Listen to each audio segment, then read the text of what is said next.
Mbote, Mbote Bandeko, Shalom, bien-aimés. Merci Seigneur pour cette opportunité que nous donne, afin que nous puissions encore parler ensemble. L'émission, je l'ai fait en lingala, mais vers la fin, comme j'ai l'habitude, je vais vous résumer en français. Alors, nous allons dire merci au Seigneur, parce qu'il nous a donné le souffle de vie. Merci à ces grands dieux. Merci Seigneur Jésus-Christ pour ton amour qui est au-dessus de tout. Merci Seigneur pour le souffle de vie. Merci pour ta bonté que tu renouvelles chaque matin pour chacun de nous. Merci Seigneur Dieu d'amour parce que tu permets, éternel Dieu de gloire, que nous puissions, autant de Père, parler déjà la parole que tu nous laisses, Seigneur Dieu de gloire, que tu mets, Seigneur Dieu de gloire, sur notre cœur éternel. Nous te rendons grâce pour cela. Laisse que le Saint-Esprit conduise ces moments. Nous nous recommandons à toi et bénis tout un chacun dans le nom puissant de Jésus-Christ. Amen. Alors, bandeko nanga na ye na ngai to sola mukie eza vraiment lisolo mukie lisolo yango ezali par rapport ya makambo mususu na moni makambo mususu na yoki et puis na lobi bon soki to kwa ko sola yango mukie lisolo yango ezali pona sur 3 dossiers au fait mais na kozala penza mukuse naza juge te naza na tribunal te donc na ye pona ko juger mutu te en tout cas na ye pona ko condamner mutu te ezali kaka poto sunga na ezali constat na sali et puis na lobi leçon ni toko ko tirer na constat wana nga na sali ezali dossier ya pasteur Denis Lessi ezali dossier ya chantre José Nzita ezali pe dossier ya chantre Michel Bakenda. Alors na bandi dossier ya pasteur Denis Lessi. Papa Denis Lessi aleki na bemission ebele pe alekaka mingi tolandaka ye toyokaka ye mais na bemission wana eza na makambo vraiment azoloba makambo ya bien nyonso azoloba eza kaka boye te c'est vrai azokotisa pe makambo mosusu na ndenge na yebi te na ndenge azomemela yango asoutenir musicien boye asoutenir musicien boye eza makambo mosusu oyo mosali ya nzambe akoki koloba te mais alobaka yango wana vraiment ezali ye mais ngai likambo moko kaka oyo nalobi ke non tokoki quand même kotala likambo wana en fait kolobela yango mokie mpona nini te ezali likambo ntango pasteur Denis Lessi azoloba ndenge aliaka epa baprésident ndenge abanaki kolia epa ya président oyo aleki ndenge mpe asa ale ou bien président oyo aza siko en place ndenge azobaki nga na le na nga bamosusu bale te tali bango nga na le na ngai mais et puis nami posaki question en fait nami posaki question na lobi mais ndenge nini pasteur a se permettre koloba makamba boy po alobi ezaka nga moko te toze ebele toliaka alors bon bref bino boze ebele boliaka bokei bole mais entre temps papa tant ozolo bango na mi poser ka question moko na lobi est-ce que o pensa ki na ba oyo bazolia te o pensa ki na ba oyo bazo souffrir o pensa ki na ba oyo baza na l'église et puis ba oyo batekaka nguba na coin batekaka mapa na coin bango wana baya kopesa bofrande tous les dimanches bango wana baya kopesa badim na bango chaque fin du mois malgré mukie oyo bazwaka mais entre temps yo ozolia bino bozolia na mi poser question ya mibale tango yo okenda kolia olia epa ya président oyo aleki wana kuto liaki ya mingi yo moko lobi kuto wana eza famille wana famille olia ya mingi na ya mingi wana olia combien na nyonso oliaki oyo ochaki okotisaki na église wana c'est vrai okolobaki non même bato basoutenaka yo bakolobaki non et soko akotisa en église ayebisa yo non eza likambo koyebisa nga te mais eza likambo komona ke misala esalami boye n'est-ce pas que l'église ezali kaka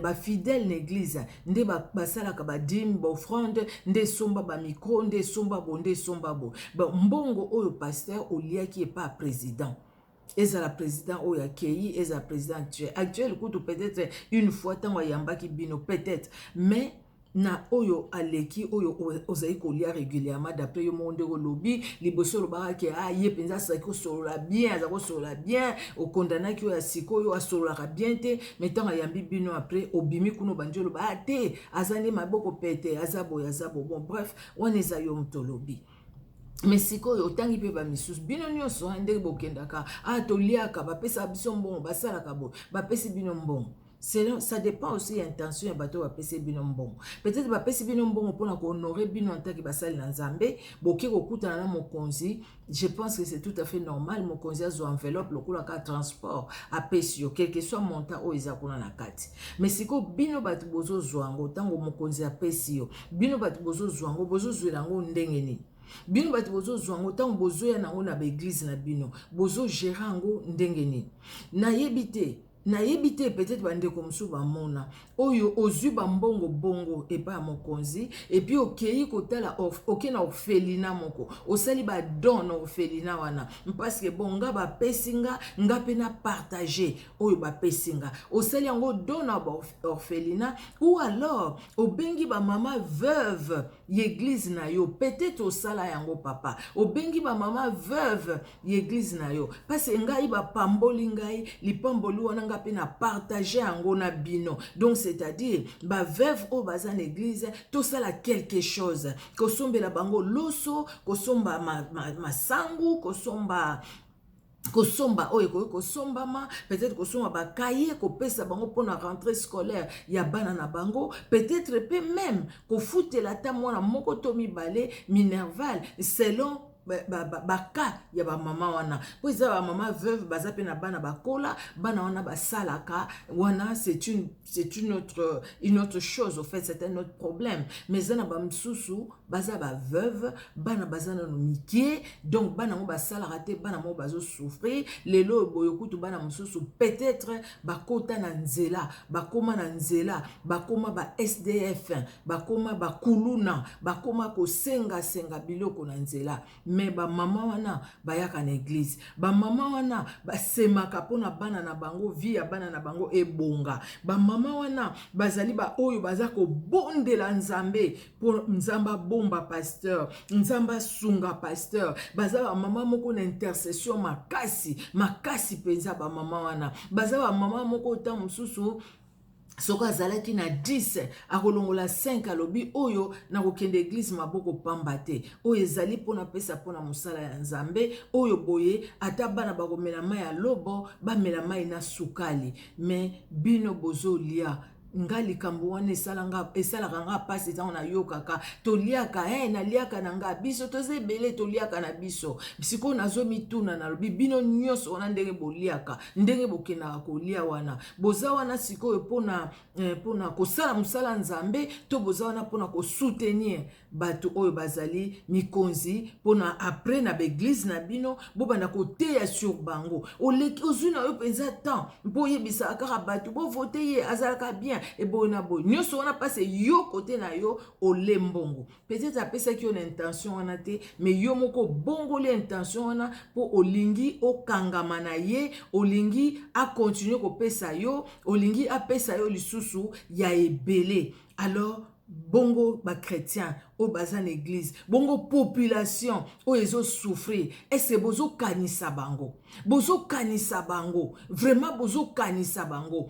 na mitunaka na mona likambo oyo boyebi bino so balanda boyebi ezali nani oyo ndeko azolobake ale bobetela Kabila maboko église mobimba pe maboko après tant makambo bongwani bayokani lisusu te régime changer maboko tobetela ki tolongola maboko na biso église pe balobi amen tolongola maboko na biso tobetela ki bozomona vraiment église en Nzambe ekomi nini au fait église en Nzambe ekomi nini eloko oyo ngai nayebi te nazo comprendre ngo te franchement nazo comprendre te nazo comprendre likambo te bolimbisi église en Nzambe ekomi nini ekomi esika ya kobeta bale terrain ya foot église en Nzambe ekomi nini ekomi terrain ya ba règlement de compte église en Nzambe ekomi nini ekomi terrain ya propagande ya ba politique ou ba politicien ekomi terrain ya propagande ata bino moko tango bosalaka makambo wana ou bien même oleki na émission ozoloba makambo ndenge wana et sozo réaliser que oza mosali na Nzambe et sozo réaliser que même soki okoleka na émission songolo pakala eloko liboso osengeli oluka ezali gloire à Nzambe et c'est na ba émission nyonso bozoleka papa Denis Lesi bémission nyonso zoleka gloire à Nzambe za na bémission wana okumisa ba musicien mondain mabe okotela oyo pasteur ya baboye. Quelle confusion. Frère Patrice Ayemba Kango, quelle confusion. Quelle confusion. Ndeko na biso matu Samuel alobaka retour à la parole. Tozongela liloba. Papa, bozongela liloba. Lilobo salaka nango. Ozote ape mate ezoyokana. Nalanda émission moko reportage, hein. Et salamaka sur la 2 ou sur la 5. Fi wana, ndenga za ko témoigner. Fi wana sambelaka ndenge ye moko alobaki na yebite soki ya solo mais alobaki ke asambelaka na église et pas pasteur Denis Lesi. Ba poser question c'est pasteur na monaka mabete ndenge yo kena ko se prostituer et puis okena ko pesa offrande. Fi wana lobi ke o c'est important pour na pasteur na ngana pesa offrande. Vi na ngai yango te ngana pesa offrande pe na bisi abondela pona nga po lobi na ngona zo mibale belé. Ezaki reportage et salamara sur la France 2. Peut-être que Bolanda Kango, bien pasteur paye moko Landa Kango. Mais je on a vraiment balobela kalikama pasteur Denis Lesi, moulikampe à maman Olangi balobela Kango. Na émission on a mais salamaki na sur la France 2. Ah wana France reportage wana. Ça fait un moment en tout cas na intimité que na ko retrouver ango na intimité ça fait vraiment longtemps et reportage wana salamaka. Si on a quoi qu'on retrouve, c'est vrai que bango ils ont mis ma réclamation, peut-être n'anga na la bino, mais ça fait longtemps. Et puis on a coûté nazo ça la penza ba vidéo na YouTube te en fait, nazali plus na Facebook. Et ça passe non, et ça mawano, to relever mutu, Bande konanga bo relever mutu. Pasteur Denis Lesi relever mutu. Ozotala batu bazo bengiso par-ci par-là. Batu bazo bengiso par-ci par-là. Nzamba elevaka pe a kitisaka. Bazo bengiso na bémission est très suivi. C'est très bien. Oza très suivi. C'est très bien. Pour batu bazo mona. Ozo kotsa. Ozo dans bitoto ezana kati tellement. Ozo kotsa.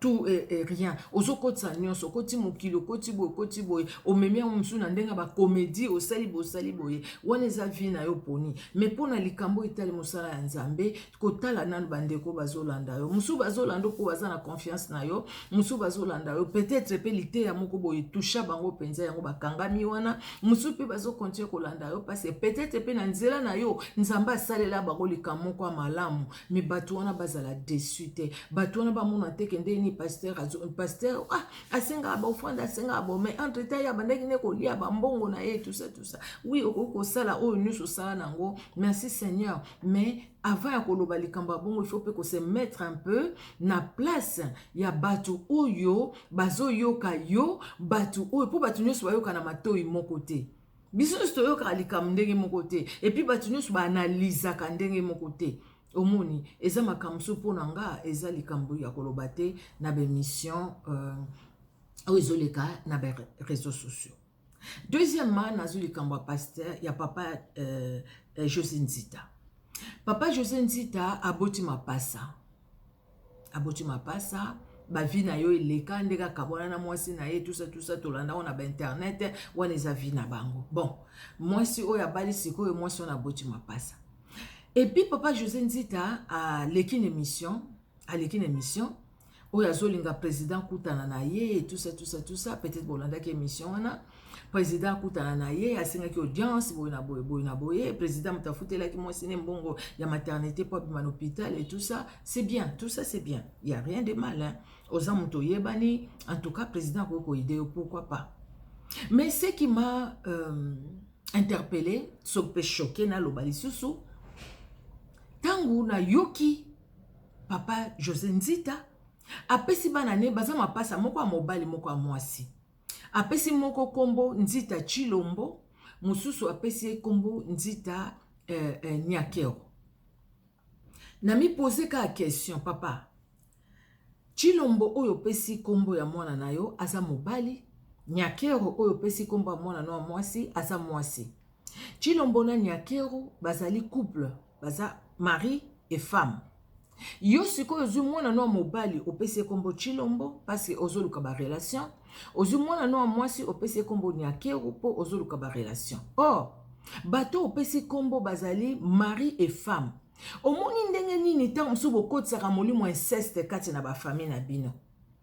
Pona nini koluka kokotisa molimo inceste nyonso wana kaka po ozoluka mbongo ozangi mbongo osala badiske tout ça ozwa mbongo te. Président aza motema monene ndenge bato bayebi ye aza motema monene asunga yo ti mwasi aboti abimi na maternité kofuta combien ozomona bambongo wana nyonso ofutaki te asunga pe je pense que d'une manière ou d'une autre boyebani vraiment moyen asunga bino ezali l'association Maman Denise ezali, je pense que moyen vraiment asunga bino ezali.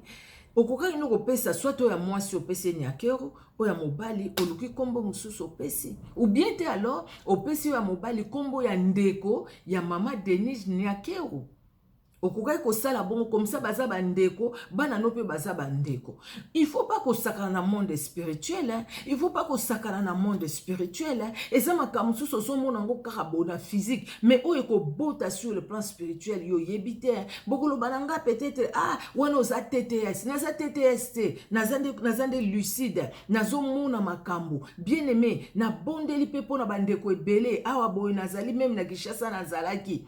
Makambo sur le plan spirituel, il ne faut pas qu'on sakana nango. Il ne faut pas qu'on sakana nango. Il faut qu'on keba. Déjà, ba kombo otope sakabana, ba kombo elia kabana. Bobi kamba jaibet tiye moko yaki ko bondela. Pour nzamba longole na kata souffrance ya kombo oyo mama na ye apesa ki ye. Tomoni ba kombo ondege landa bato a partir a kombo. Kombo wana eza mabete. Baza bato mo très respectable. Tala président comme na niveau qui président a bossé dur et puis nzamba sungi a comme place a komi maman nyakero mwasi monga na sepelaka ne makasi na sepelaka na vraiment a komi na niveau a komi na mona ke mwasi mo très sage wana bakozwa ba point positif ezali ko lier bango par les noms. Mais le grand problème, qu'on pesa bango na mapasa, la même famille, ezali lokolo pesi mwasi na mobile. Bo bango mi bali bazali mwasi bazali mobile. Est-ce que quelqu'un peut comprendre?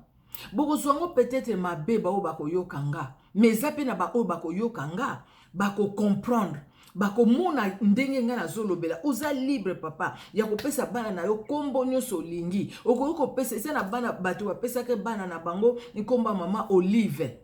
Bazali ndeko na biso ayembaka pesa mwana ne kombo Olive non maman Olive akende kuna et tout ça voilà pesa mwana ne kombo Olive mama ndeko na biso nani komba mama na biso nani Lor Mbongo apesi mwana ne kombo Olive maman Olive akenda na ndako na ye tomona ba video atikela bango pe ba enveloppe akoka ko tikela bango c'est sûr akena mabo pamba te donc asala ki ko sala wana ezali ye moko mwana mwasi abotami apesi kombo Olive donc voilà c'est tout à fait normal kombo kitoko de toutes les façons kombo Olive eza kitoko apesi mwana na ye en tout cas eza kitoko eza mabete.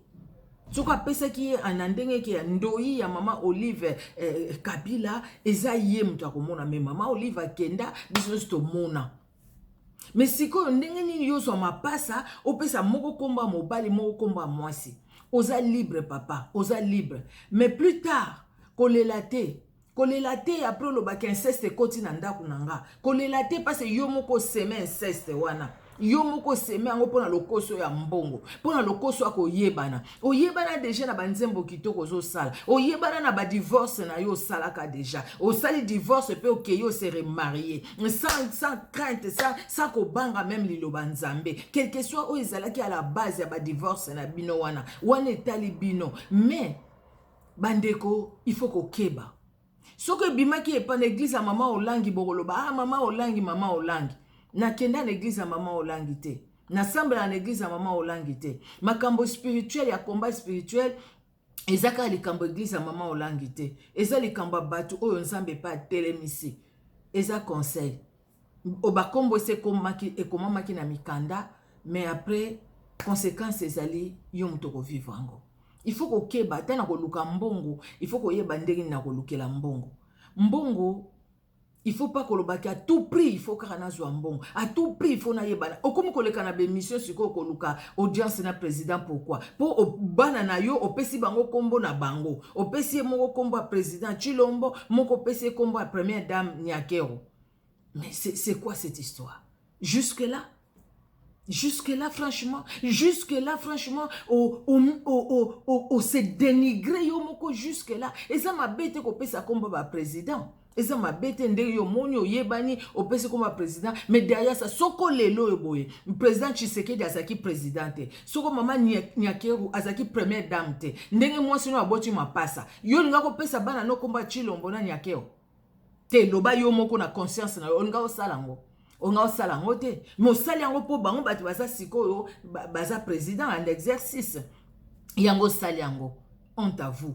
Mais pourquoi qu'on sala bon? Ozo mona kaka ko sali likamoko derrière intérêt. O pesi bana no kombo pour oza l'intérêt moko derrière. C'est pas possible. Le fait à quoi agir par intérêt derrière, le fait à quoi yemba par intérêt derrière, le fait à quoi teya par intérêt derrière, yango wana et longo li molio mo centre azo quoi agir te et comme musuni église et comme nakati ya sens dessus sens dessous des bandades de côté. Confusion et côté. C'est parce que ozo yemba pour intérêt quelconque. Yangwana muto azoyemba mo ayoki soko nani abedashu akati même koyemba nzembo nzambe abandi ko kumisa abedashu pona nini azozela kendenga kumisi ye apese mbongo mais abane koyemba nzembo nzambe. Mais quelle honte bozoyo kisa biso bandeko na biso ba musicien chrétien, quelle honte nazomituna nzamba benga kibino. Est-ce que lelo bozaka akati na kibo nzambe yangwana divorce ezaka ke pana bino kindumba peka ke pana bino? C'est parce que quelque part bobimi na kibo nzambe. Retour à la parole. Frère Mathieu Samuel Mutayemba Kiango, retour à la parole. Retour à la parole. Ce que vraiment beaucoup kozonga iloba nzambe. Et aux alamalam mingi. Alors, troisièmement, na koti na likambuya, il y a chantre Michel Bakenda. Et dans tout ça, lobby barobenga pasteur Michel Bakenda. Lobby, Jésus dit tapé na habité. Tant soit comme pasteur, non? Bilo bat boyoka botier la ngata commentaire. Peut-être pas comme pasteur. Pour ba chante wana nyos va comme ba pasteur. Bango nyos bazo comme ba pasteur. Par appel ou bien par nini na yebité. Wana bon bref. Ngala koki na yebité en tout cas. Na lobby lo côté pour na yebité. Na yebité. Ah, Seigneur Jésus. Naïbité, je pense que les choses doivent être reformulées, les choses doivent être naïbi kutute. Michel Bakenda, papa. Oyebi obana ko yembo zo sala concert bien oyoki abeda show akoti otiki ko yembela nzambe okomi abeda show. Po ozayi ko zela mbongo derrière. Le fait ko luka mbongo ko luka gloire et ko komema mutu très bas. Makambo bima déjà pona yo likambo kaka ya ba nudité et bima pona yo osengaka pardon na moni okendaka na église moko na yoki pasteur wana église wana a prophétiser sur yo okokoma mutu muni okobanda oteya soko pende nini azomona makambo minene liboso nzamba azotalisanga makambo minene liboso gloire à Dieu makambo minene liboso oui makambo minene kosalama. Mais sauf que deuxième scandale yé atolobi ke ba pirata ki WhatsApp na on a habité WhatsApp ba ko pirata ondenge nini. Je ne sais pas si on va pirater WhatsApp. Va pirater WhatsApp à mon tour. Peut-être que c'est possible. Au leki déjà, au bandi qu'on s'est justifié. Mais en âme et conscience, yomoko yebi likambo eleka. O yebi pourquoi likambo wana ezobima. O yebi likambo eleka. Mais jusqu'à quand? Jusqu'à quand la situation au bando continuer? Et puis le mal dans tout ça, parce que bande qu'on a biso ba pasteur. Ce que ba yogi bolimbisanga so bayoki ke chantre songolo asala ki likambo boy oleba ndeko na biso wa pasteur batia chantre wana sous discipline même pour quelques mois sous discipline. Mais bande qu'on a besoin ba pasteur ba kotia ba chantre sous discipline te pour bazana besoin ba chantre wana po mabonze kota kamini bazana besoin ba chantre wana po tamba ya ko yemba batu ba roya ebele bazana besoin ba chantre wana po ba ya ko tia mouvement na église et comme sikoyo église atalaku et comme église centre culturel ou bozo na ebité na bengango nini mabine comme ko sala mana uti ko landa mususu aboye c'est pas possible. Et dans tout ce que mon appelle batu ba comme ba titre les pasteur danse pour son Dieu. Toza wapi siko tokomi wapi. Et comme il y a concert, et comme le kola ba centre, il y a concert ya mokili. Ndeko nangai Michel Bakenda. Okoiko se ressaisir. Yomoko yebi likambo elekaki. O yebi ango yomoko. Soko salaki ango. Luka délivrance. Et puis dans tout ça, c'est parce que ba pasteur balinga ko luka ba délivrance te. Ba chanteur balinga ko luka délivrance te. Ba mona ka ke nga na zo yembela nzambe na sina koka na koka délivrance na za na tina na ngote. Anga na te ya kaliloba nzambe na koka délivrance na za na tina na ngote. Boyebi bandeko na ngai. Ba lien elandaka mutu facilement. Soko singa wane katana na source te. Oyo ya réclamation réclamation eko salama okomona singa wana so ekatana na source te soko zalaki na molimo ya kipite molimo wana ekobima kaka soko pe na famille na yo ezalaki likambo ba polygamie ekobima nango kaka pona ni singa ekatana na source te peut-être bakata singa awa na 2 mètres mais nyonso wana etikala nango mulayi il suffit kaka muto yo asalaka réclamation aniata singa wana pe abenda yo akweisi yo na même péché, à quoi ici on a même nudité, à quoi ici on a même kindumba, à quoi ici on a même cupidité, à quoi ici on a même makambu nyonso ya mabe oyo, à même adultère nyonso ya mabe otozo mona. Je pense qu'il est temps pour moko na moko se ressaisir. Jésus-Christ azoya. Parce que na miso bato ko kolobake non, ba yiba kinga ba pirata kinga wana lobia on a miso bato. Mais liboso nzambe, yo moko liboso nzambe, yo moko zala liboso nzambe. Liboso nzambe yo moko zo mona ndeni. Liboso nzambe yo moko zo mona ke ba pirata ki yo bien liboso nzambe zo mona ke okoya ki na piège wana me oyoki soni po déjà oso koya na salité wana osenga ka pardon zo ka soni nde no senga sou pardon. Luka délivrance.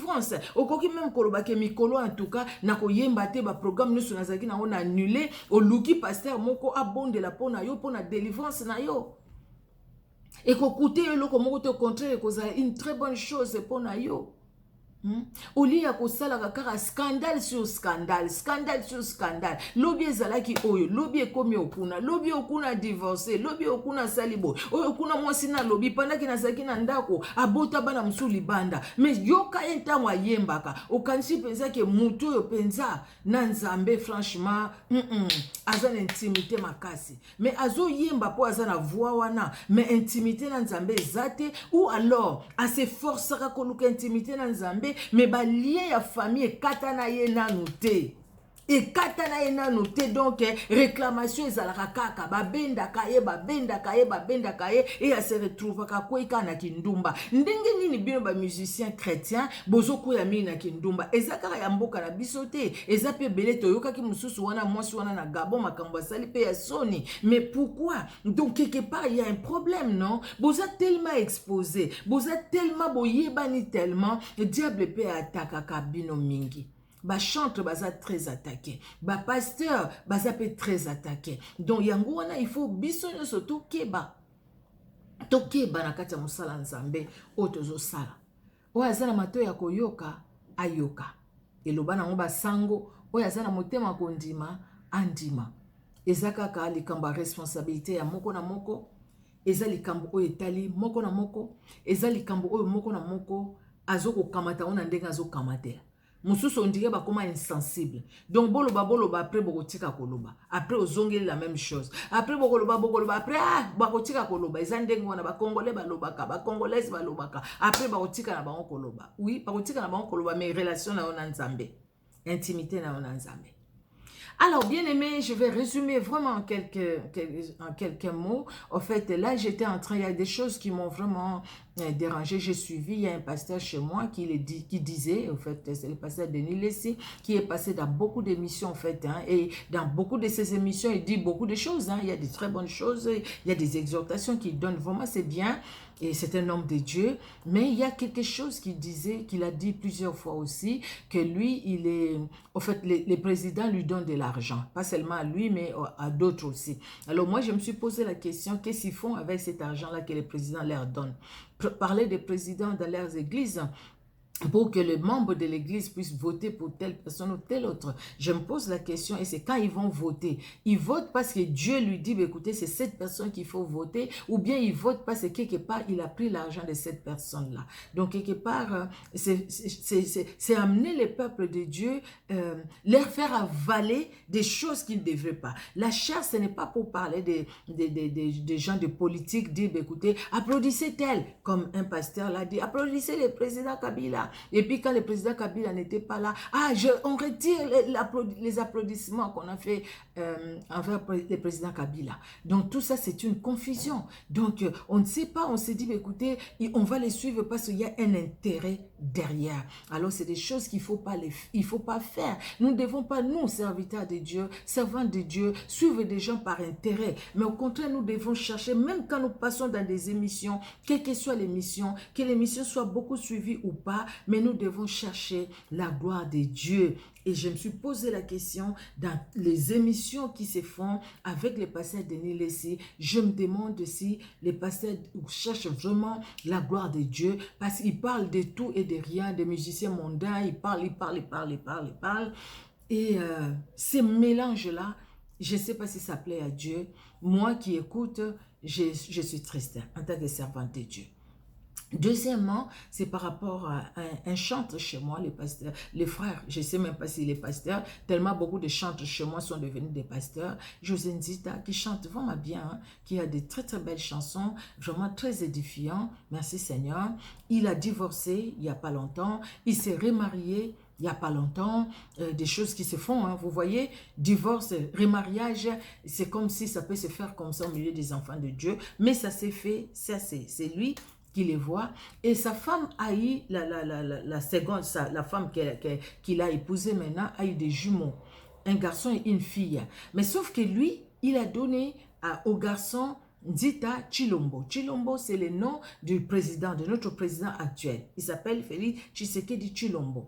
Et à la fille, il donne le nom de Nzita Nyakeru. Nyakeru, c'est le nom de l'épouse, c'est la première dame chez moi, maman Denise Nyakeru. Alors, je me suis posé la question, si aujourd'hui, ils n'étaient pas présidents, est-ce que lui, il allait donner à ses jumeaux les noms de Tshilombo et de Nyakeru? Nyakeru, c'est un nom de l'Est du pays, les gens de l'Est, au fait, c'est plus là-bas. Bon, les noms, on les donne comme ça, il n'y a pas de problème. Et Tshilombo, c'est le nom qui est du Kasaï. Lui, c'est quelqu'un du Bas-Congo. Donc, je ne sais pas si dans sa famille, il y a quelqu'un qui s'appelle Tshilombo, je ne pense pas. Il y a quelqu'un qui s'appelle Nyakeru, je ne pense pas. Mais je me suis dit, Tshilombo dont il donne le nom à son fils, Nyakeru dont il donne le nom à sa fille, c'est un couple, ils sont mari et femme.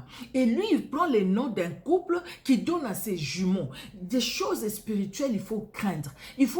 C'est pas mal de donner le nom d'un président de la République, mais tu donnes le nom de l'homme et de la femme. Qu'est-ce que tu fais de tes enfants? Et si vous me comprenez, qu'est-ce que tu fais de tes enfants? Après-demain, tu vas dire, écoutez, il y a eu l'inceste dans ma maison, mais c'est parce que toi, tu as dans ta maison un homme et une femme. Tu as un mari et une épouse. C'est ça, au fait. C'est ça. Tu donnes les noms d'un époux et d'une épouse. Un époux et une épouse. Ils sont mari et femme, non? Il faut craindre les choses spirituelles. Il y a une dame chez moi qui a donné les prénoms de l'ex-première dame à sa fille. L'ex-première dame est allée même la voir. Les vidéos sont passées. Mais c'est joli. Comme nom Olive, c'est très joli prénom, franchement, un très joli prénom. Il n'y avait aucun mal, parce que, écoutez, elle c'est une femme et elle reste une femme. Mais quand toi tu prends les noms d'un époux et d'une épouse, tu les donnes à tes jumeaux, tu cherches quoi? Tout ça c'est pour que le président te reçoive, pardon, j'allais dire, excusez-moi, tout ça c'est pour que le président dise, ah, oui, comme je le disais, nous devons chercher la délivrance. Nous devons chercher la délivrance. Qu'on soit chantre, qu'on soit serviteur de Dieu, nous devons chercher la délivrance. Nous avons tous besoin de la délivrance. Cherchons la délivrance. Il y a des réclamations qui se font. Quelqu'un qui avance bien, mais à un moment qui retombe toujours dans la nudité, qui retombe toujours dans les scandales. Mais c'est quoi cette histoire? C'est tellement beaucoup chez moi. Entre les divorces, entre la femme qui dit pendant que je suis à la maison, l'homme a des enfants ailleurs. Entre tout ça, ces infidélités dans leur couple, le fait de taper leur femme, beaucoup, hein, vous voyez. Et ce n'est pas tout simplement au Congo. Là, c'est quelque chose, regardez ce qu'on a entendu il n'y a pas longtemps au Gabon. Cette dame-là, quelle saleté. Vous voyez, des choses vraiment impudiques. Et ces choses-là ne peuvent finir que par la prière. Il n'y a que Dieu qui peut délivrer, Dieu qui peut libérer. Vraiment que le Seigneur puisse intervenir dans la vie de tout un chacun. C'est juste notre petite contribution. Si vous voulez écouter, vous écoutez. Si vous ne voulez pas écouter, c'est vous qui voyez. Mais c'est quelque chose, moi, qui m'a fait mal au cœur. Je me suis dit, si je peux le partager aussi, que Dieu vous bénisse. Merci Seigneur Jésus-Christ pour ce temps. Merci de bénir tout un chacun. Amen. Au revoir. À la prochaine. Hein? N'oubliez pas de vous abonner sur notre chaîne bien-aimée. Merci, merci à vous. Merci à toute la famille La Justice, merci à la famille La Grâce, merci, merci. Que Dieu vous bénisse. Aux femmes messagères Clermont-Ferrand, que Dieu vous bénisse. Soyez richement bénis, soyez richement bénis. Que Dieu étende sa main puissante dans chacune de nos vies et de nos familles. Que Dieu bénisse ma famille et votre famille aussi. Soyez richement bénis. Au revoir.